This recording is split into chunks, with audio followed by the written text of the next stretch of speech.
મુખ્યમંત્રી સોમનાથ છેલ્લો સોમવાર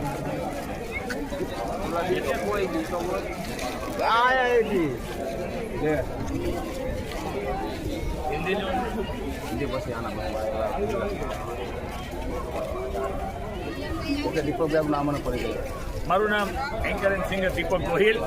જ્યારે શ્રાવણ માસનો ચોથો સોમવાર હોય અને સાહેબ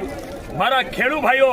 આજ બધા મીટ માંડીને બેઠા હતા કે હે સોમનાથ દાદા અમારું શું થશે, શું થશે, કારણ કે બધાએ પાણી હવે કૂવાના તળો આવી ગયા હતા અને સોમનાથ દાદા પાસે જ્યારે પ્રાર્થના કરતા હોય ત્યારે હું સોમનાથ દાદાને એમ કહું કે હે સોમનાથ દાદા કે બહુ મથે માનવીને ત્યારે માન વીઘું પવાય, પણ મારો જગતનો નાથ રીજે ને તો નવખંડ લીલા થાય। સાહેબ નવખંડ લીલા થયા છે અને આ જે વરસાદ પડ્યો છે એ સોનાનો વરસાદ થયો છે અને ખાસ કરીને મારા ખેડૂભાઈઓ આજે ખૂબ રાજી થશે, કારણ કે આ સાતમ આઠમના એમને આશીર્વાદ મળ્યા છે અને સોમનાથ દાદાને પ્રાર્થના કરું કે સોમનાથ દાદા અમારો ખેડૂભાઈ જો રાજી થતો હોય, અમારો જે જમીન ખેડનારો જો રાજી થતો હોય તો અમારા એ રાજીબાની સાથે હું કહું છું કે અમારા આ સોમનાથનું સરસ મજાનું ડેવલપ થઈ રહ્યું છે। તો મુખ્યમંત્રીશ્રીને પ્રાર્થના છે કે આપ સોમનાથનો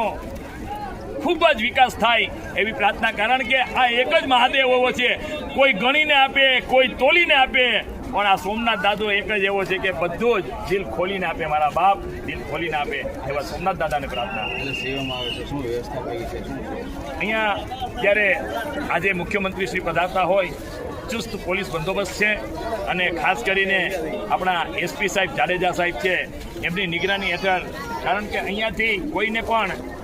ચેકિંગ સિવાય કોઈને એન્ટ્રી નથી થવા દેતા અને ખૂબ સારી વ્યવસ્થા છે। બસ સોમનાથ દાદાને વિનંતી કરીએ કે આવા ને આવા અધિકારીઓ રહે, આવા પોલીસ સ્ટાફ છે અહીંયા ખૂબ સારી રીતે અહીંયા વ્યવસ્થા જાળવી રહી છે।